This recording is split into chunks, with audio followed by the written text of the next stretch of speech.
قرآن مجید فرقان حمید میں اللہ تبارک و تعالیٰ ارشاد فرماتا ہے بسم اللہ الرحمن الرحیم وَمِنْهُمْ مَنْ يَلْمِزُكَ فِي الصَّدَقَاتِ فَإِنْ أُعْطُوا مِنْهَا رَضُوا وَإِنْ لَمْ يُعْطَوْا مِنْهَا إِذَا هُمْ يَسْخَطُونَ۔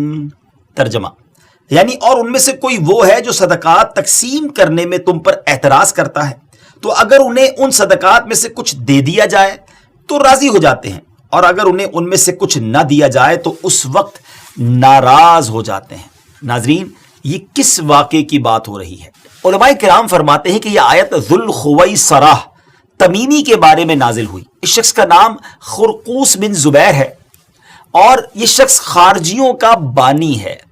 رسول کریم علیہ الصلوۃ والسلام مال غنیمت تقسیم فرما رہے تھے تو ذوالخویصرہ نے کہا کہ یا رسول اللہ عدل کیجئے۔ حضور پرنور علیہ الصلوۃ والسلام نے فرمایا کہ تجھے خرابی ہو، میں عدل نہ کروں گا تو عدل کون کرے گا؟ حضرت عمر رضی اللہ تعالیٰ عنہ نے عرض کی مجھے اجازت دیجئے کہ اس منافق کی گردن مار دوں، تو پیارے آقا علیہ الصلوۃ والسلام نے فرمایا کہ اسے چھوڑ دو، اس کے اور بھی ہمراہی ہے کہ تم ان کی نمازوں کے سامنے اپنی نمازوں کو اور ان کے روزوں کے سامنے اپنے روزوں کو حقیر دیکھو گے۔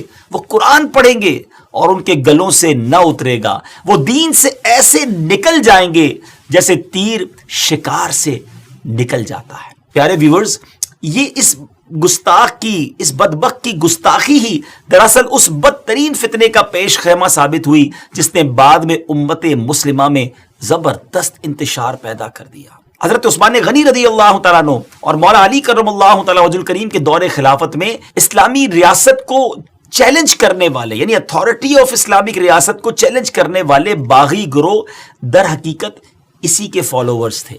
جنگ صفین کے موقع پر جب حضرت علی رضی اللہ تعالیٰ عنہ نے خون خرابے سے بچنے کے لیے تحکیم یعنی ثالثی آربیٹریشن کے راستے کو اپنایا کہ چلیں کوئی بیچ میں فیصلہ کر لیا جائے، تو پہلے تو خوارج نے اس کی حمایت کی، مگر جب یہ فیصلہ کر لیا گیا تو یہ خوارج اس کو رد کرتے ہوئے مولا علی کرم اللہ تعالیٰ وجہ الکریم کے لشکر سے بھی نکل گئے۔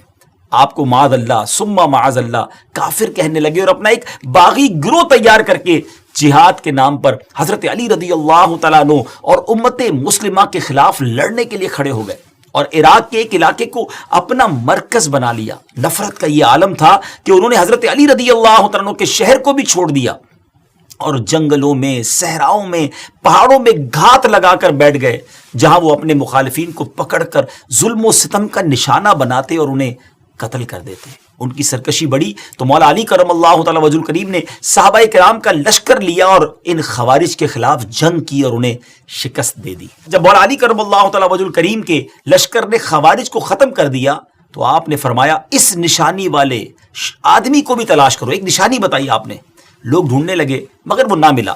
آپ نے پھر فرمایا اس کو پھر جا کر تلاش کرو، خدا کی قسم میں نے نہ جھوٹ بولا ہے نہ ہی مجھے جھوٹ بتایا گیا ہے۔ یہ بات انہوں نے 2 یا 3 مرتبہ کہی، حتیٰ کہ لوگوں نے ایک خنڈر سے اس نشانی والے بندے کی لاش کو ڈھونڈ لیا۔ مولا علی کرم اللہ تعالیٰ وجہ الکریم کے سامنے رکھی گئی عجب نشانی تھی ناظرین، کہ جس کا ایک ہاتھ عورت کے پستان جیسا تھا۔ بہرحال امیر المومنین رضی اللہ تعالیٰ عنہ نے تکبیر کہی اور حمد الہی بجا لائے۔ کسی شخص نے کہا، آپ کے ساتھی نے کہا کہ حمد ہے اسے جس نے ان خوارج کی نجاست سے زمین کو پاک کیا۔